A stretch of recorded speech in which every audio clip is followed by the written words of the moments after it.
company hires a new CHRO. The CEO introduces them like they've found the missing gear in the leadership machine. The board nods in relief. The executive team exhales. And then month by month, the narrative starts to shift. And around month 9, the CEO starts offering compliments that maybe land a little oddly. Around month 12, the tone tightens. And then by month 15, the question isn't coded anymore. Are we getting the strategic partnership that we need?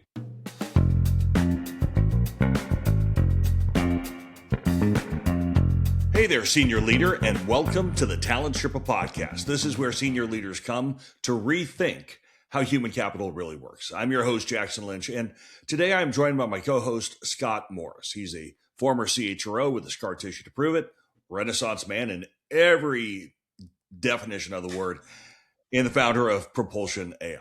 And this is going to be a fun two-set one. Today, we're going to be naming the quiet pattern that ends CHRO tenures without a headline, without a blow up, and without a clean post-mortem. And this is a big enough that we're going to tackle it, like I said, in two parts. Today is part one. It's the diagnosis. We're going to unpack why this pattern exists and why it even catches the experienced CHROs off guard. And next episode, it's going to be part two, and that's what do we do about it? If you want to dive deeper in it, this is also part of a Substack that I put together. I think it's 3 or 4 parts. I'm not quite done with it yet, but it is going to be trying to answer the question, why is it that so many CHRO tenures get cut short? I've sadly found myself on both sides of this one. I've successfully navigated around it, and I have fallen into the pitfall. So here's the setup, Jackson. A company hires a new CHRO. The CEO introduces them like they've found the missing gear in the leadership machine. The board nods in relief. The executive team exhales. And then month by month, the narrative starts to shift. And around month 9, the CEO starts offering compliments that maybe land a little oddly, like praise with a condition attached. Around month 12, the tone tightens. And then by month 15, the question isn't coded anymore. Are we getting the strategic partnership that we need? Yeah, and the CHRO who's been delivering outcomes, they're solving real problems, they're stabilizing leaders, they're doing what we do best. But then we suddenly discover the room's changed its definition of what winning looks like. And the data tells the story. 31% of first-time CHROs are fired in their first 18 months. And I can tell you from firsthand experience, there are a lot of us that stub our toes that don't fall into that 31%. 52% are fired within a year of a new CEO being appointed. 52%. And that number is actually even higher when the new CEO is elevated internally. And you wouldn't think that, but it's what the data coming out of Russell Reynolds says. Well, and here's the tension. The CHRO thinks that they're doing a good job. And in many cases, they are doing a good job. The system is grading them against a job description that was never spoken. So this is going to be what is called by the kids a humdinger. Now, those kids were born in the 1920s, but still, before we dive in, hey, I'd like you to please subscribe. Invite you to leave a comment and review on your platform of choice. It grows the pod and it aligns our work with the algorithm, and it lets it work its magic. And we just appreciate you listening, whether it is in Madrid, Spain, or in Dallas, Texas. Hey, and also, the CHRO Chronicles newsletter is now live at mytalentsherpa.com. It's written by CHROs for CHROs. It's just $30 a month. We start by diving into the alignment and the need to build an alignment with the CEO. It's been described as a game changer so far. Pretty big early response. So when you're ready, level up, check it out. Hey, Scott, let's dive in and set the enterprise context, because I think this matters now more than it did even a couple of years ago. The strategy windows are shorter, margin pressure is higher, execution speed has become a competitive advantage, and boards have less tolerance for slow motion operating models. And that environment changes what CEOs actually need from a CHRO. And that's even when the CEO doesn't update the language. And that's where the first problem, I think, shows up. CEOs have a common understanding of what a CFO does, what a COO does. The market has standardized those definitions. The CHRO expectations, first off, you have more than one title for it, and the expectations are all over the map. And in my experience, that that definition depends so much on what the CEO's past experience with HR has been. Good, bad, trauma. They depend on the CEO's level of sophistication about what that role should be. And they depend on their personal interpretation of just one word, strategic. Because when the CEO says they want someone strategic, by the way, I don't know what that means, but the CEO doesn't either. The word carries a dozen different meanings. Make HR less of a problem. Be my executive coach. Help me with difficult conversations. Co-author the business narrative. Like, those are wildly different jobs, but they all get called a strategic CHRO. So the CHRO gets hired into one of those undefined versions, and then gravity takes over.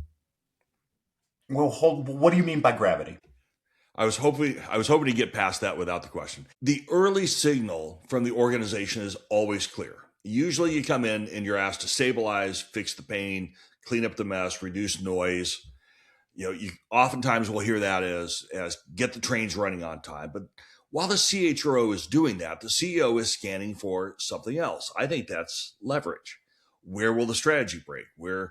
What human constraints are capping performance? So the CEO says strategic. The CHRO hears make HR better.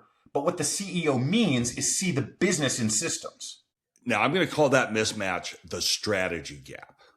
It starts as language, it becomes structure, and then it becomes reputation. Well, and the boardroom is where you get to see this one most clearly. Okay, right back at you. How do you see that? I thought I was going to get away without the question. The boardroom is probably the most honest diagnostic because time is really limited and the enterprise has to choose what matters. The CEO opens with the narrative. Where are they going and what assumptions do they have to hold and what risk is going to threaten the path? And then the CFO comes in and sharpens that narrative with margin and cash and capital allocation. And then operators come in and layer in the customer reality and the execution risk. Same narrative, different lenses. And then comes the CHRO. That's where the gap starts, because if they're speaking about engagement trends and turnover patterns and time to fill, the context can still be correct and still not land, because the room isn't asking, is HR doing work? The room is asking, can the business execute the plan? I think that's exactly right. And here's the central point of that. If the CHRO is not extending the CEO's narrative, then the CHRO's work becomes a parallel narrative. And parallel narratives get trimmed first when the clock runs out. That's exactly right. And it's not cruelty, it's governance. It's the way the system is made to operate. If it wasn't that way, why is it that something we all know is important, like leadership development, it's the first thing on the cutting room floor? I would argue it is because you haven't tied it into the CEO's narrative. It's in a parallel narrative. Well, so there are assumptions that keep that pattern alive. Let's expose those. These assumptions feel reasonable, and it's why leaders cling to them, but they're also why they're quietly failing. So I think we're going to name 4 of them here. You want to start? Yeah, so here's assumption 1. Delivering results automatically creates strategic credibility. Now, that feels true because, like, we all want to be in a merit-based environment. Results should speak. And early wins should earn trust. That's what everyone has told us. Those first 90 days are so important. And if we can earn trust, that trust should earn influence. But here's why that fails. Early wins do earn trust, but they also set the altitude of the role. If you earn trust by stabilizing operations, the system encodes you as operational. Influence doesn't appear by accident after that. You have to renegotiate the contract, because you've already told the organization who you are. You build credibility as an operator, and then you get evaluated by the CEO as something different, like as an architect. Let me do the second one, which, harkening back to the word strategic that we were using before. The assumption is that strategic is a shared word and that we're going to align around it over time. And that feels really mature and it sounds really collaborative, but it's a trap. Ambiguity never stays neutral. Ambiguity becomes muscle memory. And the longer the person in the role operates without an explicit definition, the more the organization defaults to the legacy expectations of HR. If the mandate isn't defined, The org chart is going to define it for you every single time. Here's assumption 3. Experience protects you. Spoiler alert, it doesn't. Experience increases the speed at which you apply patterns that worked someplace else. That can help you stabilize things fast. It also might have you thinking about solving last company's problems in this one. You got to meet the company where it is, but it will also lock you into the wrong version of the role fastest. Prior success, I would argue, is not portable unless you renegotiate the value equation into that new context. And most people don't do that. The first few times I've had CHRO roles, I didn't do it. They assume what worked before will work again, and that's just not true. Let me do the last one. The CHRO role comes with the same enterprise standing as the CFO. It would be nice if it did, but it doesn't. And this is the one that I think sets up everything else, Jackson. Every CEO knows what they're hiring when they hire a CFO. The market has standardized it. But the CHRO, it depends entirely, as you said a minute ago, on that CEO's past context, their level of sophistication around the role, and what they personally mean by strategic. Yeah, let me double down on kind of the overriding piece of this. I did a bunch of survey work 10 years ago. And in that, I asked 5 CEOs that I know and that I've worked with and I consider friends. And I said, I would like you to describe your CFO in 2 factors. 1, what is it that you expect them to be able to do well? And 2, what are the experiences they need to have prior to stepping into that role for them to be successful?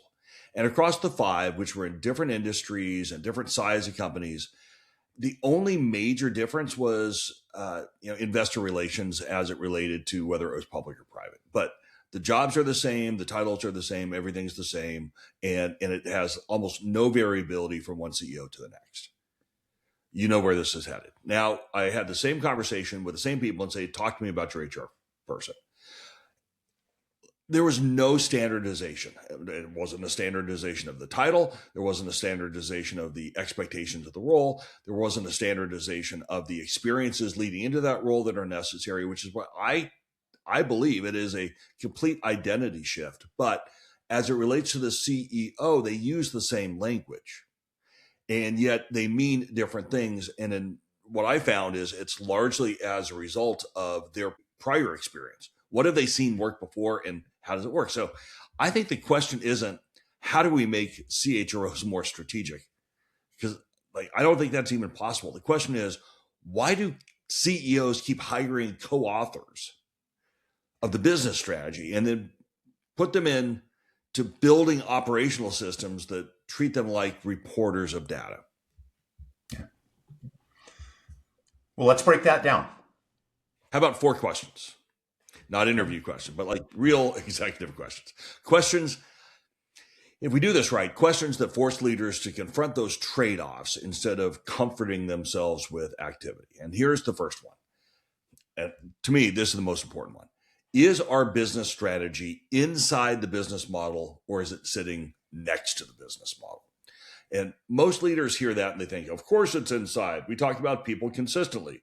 The CHROs in the room, the board of directors deck even has a section that says HR in it. But I would tell you that being in the room isn't being inside the model. Those are 2 different things. I agree with you. And I also think this is the most important one. Inside the model means that your people narrative extends the CEO's narrative. It tightens that story. It narrows the aperture. It points to the constraint. It changes a decision. If the CEO is talking about margin expansion and the CHRO is talking about engagement, the CHRO might be right, but they're not inside the model. And so there's a shift that's necessary. The room needs to understand how engagement matters, what lever it pulls, what risk it signals. If the CEO is talking about growth and the CHRO is talking about time to fill, the room hears activity. It doesn't hear leverage. Business strategy is a narrative of constraints. And I think a lot of us as HR leaders, we tend to respond with narratives about programs. That's not the same altitude, to borrow the word you used a minute ago. Yeah, you cannot be an HR person with a program looking for something to solve. That is what most people that I work with start from.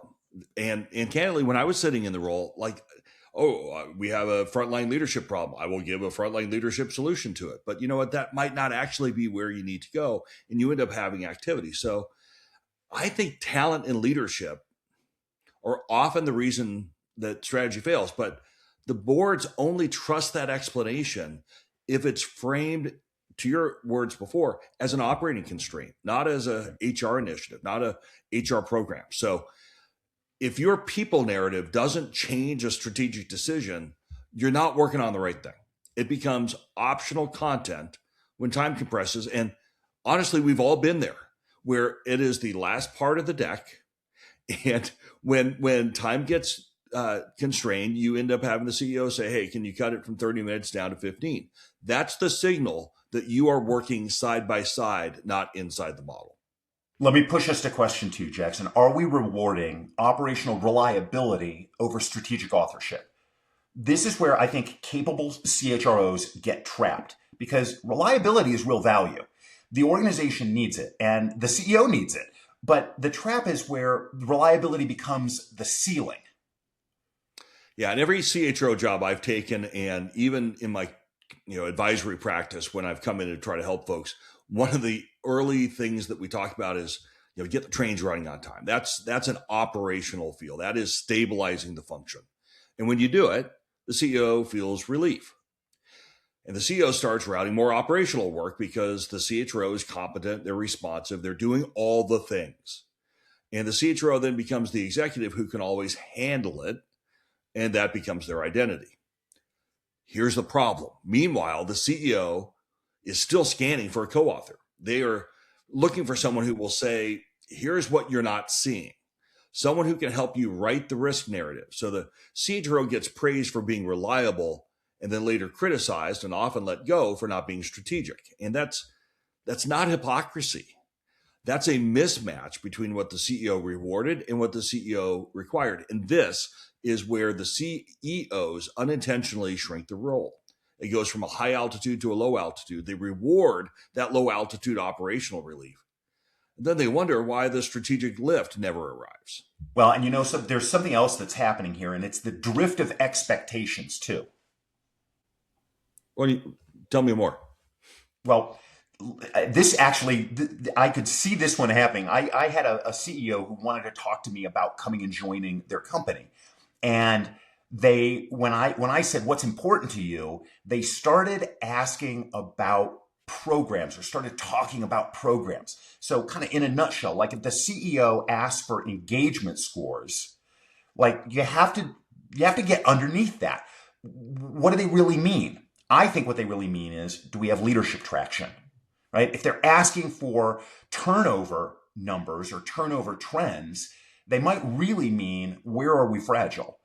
If they're asking about time to fill, they might mean, can we actually execute the plan? Those questions aren't wrong. They're just incomplete proxies. And if the CHRO is delivering on the proxy, they are headed down the wrong road. The CEO still doesn't get the deeper answer, and that is what is going to erode confidence. Look, I think you're right on point with that. And the question for CHROs is, how do you get to the answer that is meeting the actual question, not the question that's being asked, right? So the move is to answer the proxy question. That requires you to step back, think, and then elevate the frame. Yes, turnover is up in 2 functions, but here's the part that matters. Those functions sit as critical handoffs in the operating model. The turnover is concentrated in managers, not individual contributors. That tells us the system is falling apart at leadership, throughput. And if we don't address that, the strategy stalls in execution. So here's what we should do about it, whatever that solution becomes. Like if you answer what's turnover with that answer, you're in great shape. If you answer it with 17.2%, and that's about industry average, like no one, I almost had to use the Oldsmobile horn. Like no one cares. Nobody cares. And they might care momentarily, but it's not going to make any difference long term. To make it really, really simple, what you have to do is meet them where they are and then bring them up. And to do that, the CHRO has to be thinking about the consequence to the business. If you respond to proxy questions without reframing them in terms of constraints, then you're going to be seen as helpful, but you're still going to be seen as low altitude. Yeah. So I think we've run that one into the ground. Let's talk about the question 3. Are we evaluating the CHRO on enterprise outcomes or on how well HR runs? And this is where the evaluation tells the truth about what the system actually wants. So if you look at the CFO scorecard versus the CHRO scorecard, CFOs, they have metrics. They are enterprise metrics by default: margin, cash flow, return on invested capital, share price appreciation, EPS, all the numbers. Nobody evaluates the CFO on how well finance runs its internal processes. The CHRO metrics look like a department manager scorecard: engagement scores, turnover rates, time to fill, training completion. Some of them are HR metrics. Many of them are vanity metrics. And we get so excited because we're sharing data. But this is part of what I think is our confidence issue and our control issue. Like, we can have a green HR scorecard while the enterprise is failing to execute. That's a problem. Okay, I'm on a roll. There's also a dashboard problem. Boards get HR dashboards that are full of data, and they barely scratch the surface on each subject matter. There's not a narrative. There's no story. There's no connection to the business. There's no link to the risk framework. There's none of that stuff. Meanwhile, the CFO presentations they're driving decisions. And when I end up having conversations with my clients, and people that have worked for me, I will talk to them about, if you have a slide, it either needs to be a so what slide or one step removed from that so what slide. The CFO presentations do that. They drive the decisions. And finance didn't get there by accident. What do you mean by accident?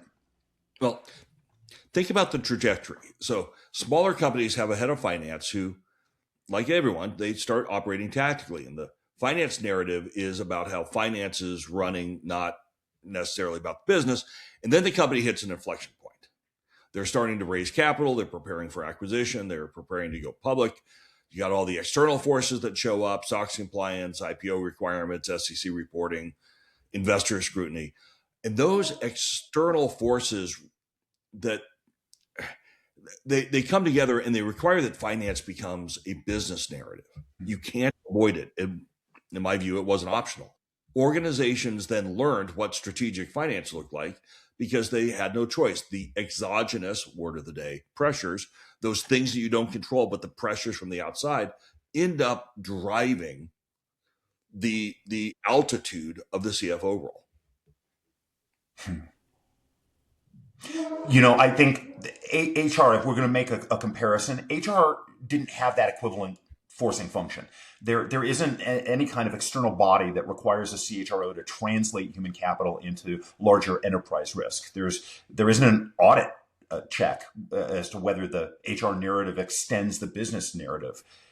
And investors are typically not punishing you for presenting turnover trends that don't connect to margin. So the discipline that you're talking about in finance seems to be optional in the HR circle. And that optional discipline is inconsistent. So I agree with you. So what are the good, savvy HR leaders doing about it? Well, they do. First of all, they don't do just one thing. They do many things. But I think centrally, they are building the discipline for themselves. They're not waiting for somebody to force it. They are thinking about, as I listen to you talk. One of the favorite things I've heard you say is, so that, right? If you're going to present a program, so that we are doing this. And that framing forces you to think about how you structure the HR narrative as a part of the business narrative. And savvy HR leaders are doing that because they figured out that that's how you operate at enterprise level, at the altitude that you want, whether anybody is requiring that or not. Yeah. So is your HR leader predicting the future, or are they reporting on the past? That, I think, is the ultimate question that separates CHROs who create value from CHROs who administer a function. And the way you tell the difference is, if you have a clear so that, I think you win. Yeah. Let me go to the fourth question. Are we mistaking activity for leverage? I think this is where senior leaders need to be brutally honest. HR work expanded over the years for a lot of real reasons. Complexity in the enterprise has increased, and regulation in some cases has increased, and talent markets have tightened. Remote work changed management, technology exploded, expectations rose, but the growth in volume is not the same thing as growth in value. A bigger function isn't a stronger function. Yeah. In December, Burson came out with some statistics that show that for 2025, the HR function was growing at 60% higher proportionally to the overall organization. And that's a signal, right? It, the enterprise doesn't fund HR because it's busy and all the reasons you said. The enterprise funds HR because HR needs to remove constraints. And when we help the organization by responding to ambiguity with more programs, with dashboards, with more process, with more initiatives, the function gets really, really busy. They're really, really active, and they're still not experienced by anyone else in the business as essential. And here's something that should stop every CHRO in their tracks. Deloitte found that CHROs walked away from QBRs, quarterly business reviews, with frustration and envy, watching the CFO engage leadership in spirited discussion with quality data, and HR struggles with inconsistent metrics and a bunch of disparate systems. And the CHRO is, and I quote, at a disadvantage when using workforce data to influence decisions. That's a problem.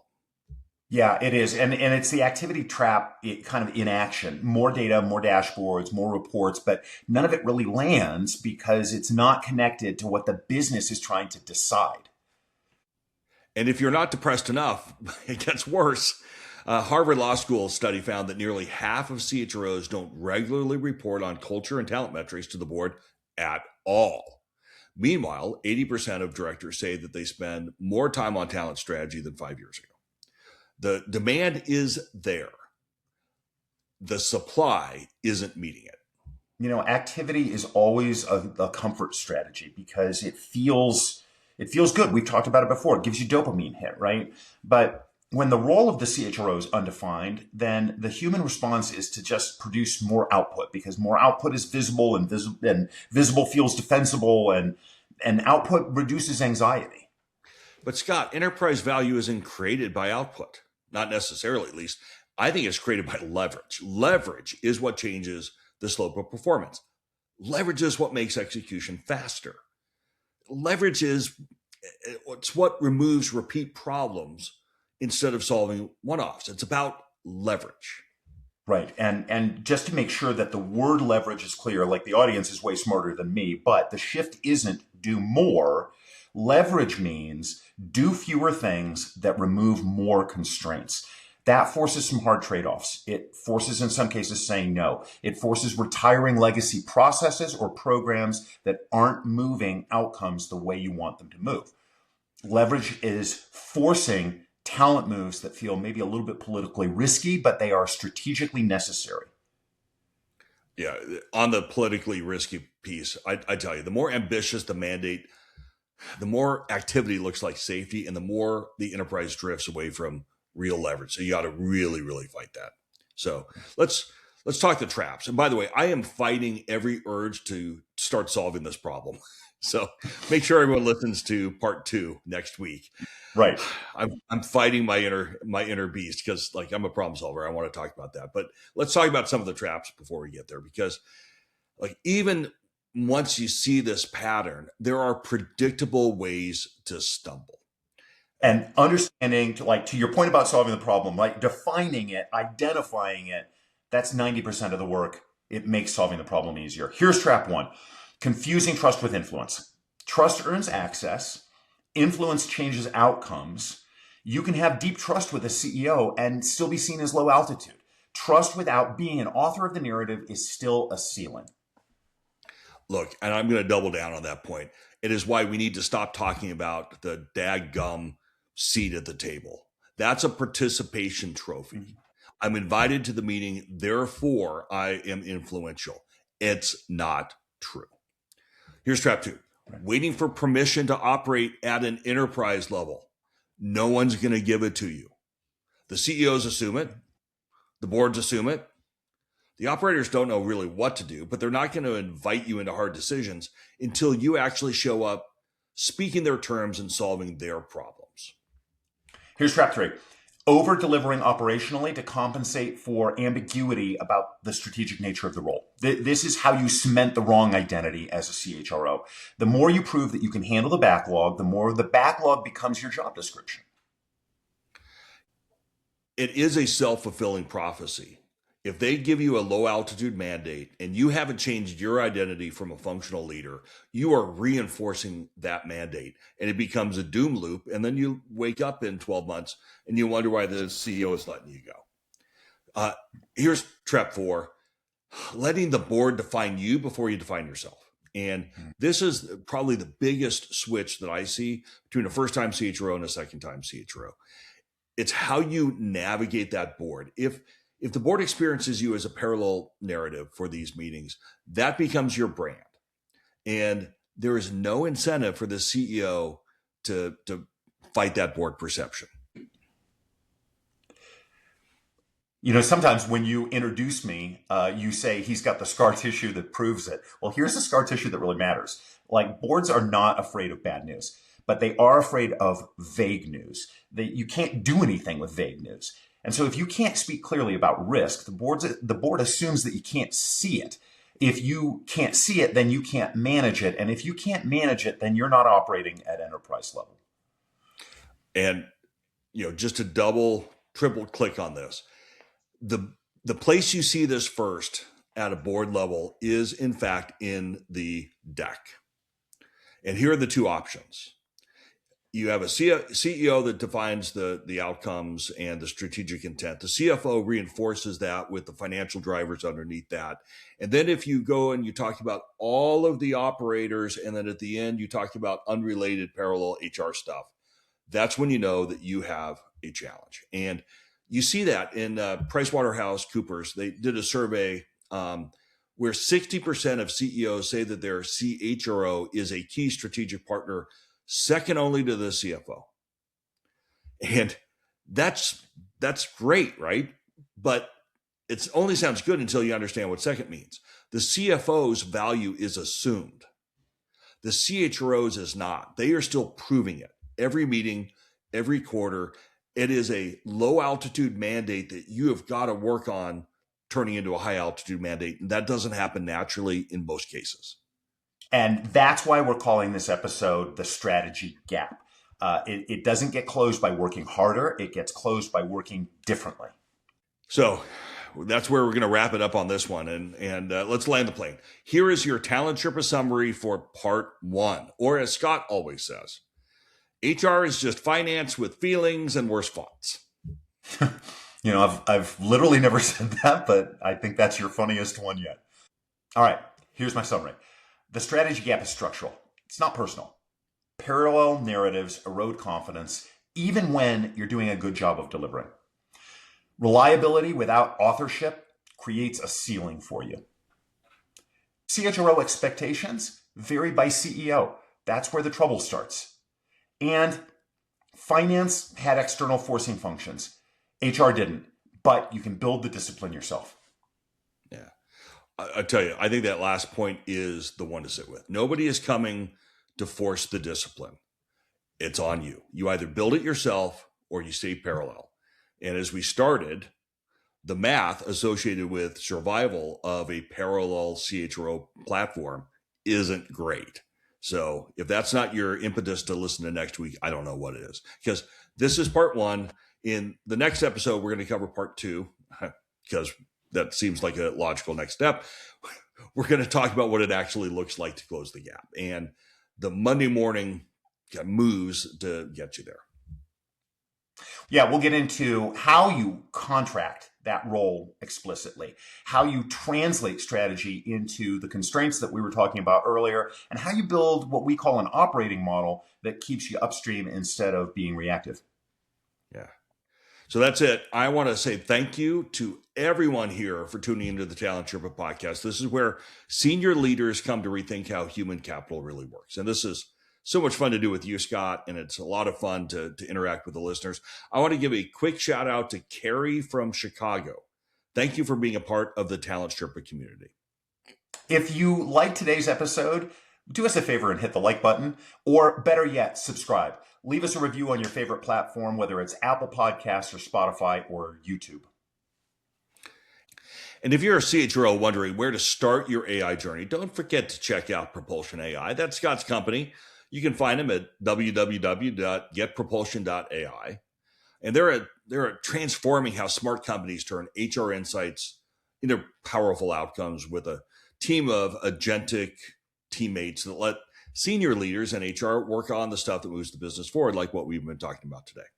And a quick shout out to our sponsor, Dripify.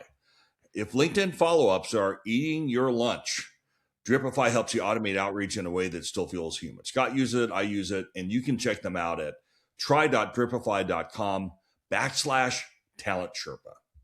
You know, the stuff that we talked about in this episode, it's hard to do. And if you're a new CHRO, it's even harder. And so if you are new or if you're emerging and you're ready to accelerate your impact, my advice is go over to mytalentsherpa.com. You're going to find resources there. You're going to find coaching there, the new CHRO Ascent Academy, and the CHRO Chronicles. Yeah, we kicked off the Ascent Academy earlier this month. It is going great. And I'd love to work with you to kind of help you manage through this. So until next time, keep raising the bar. Keep structuring your narrative inside the business model and keep on climbing.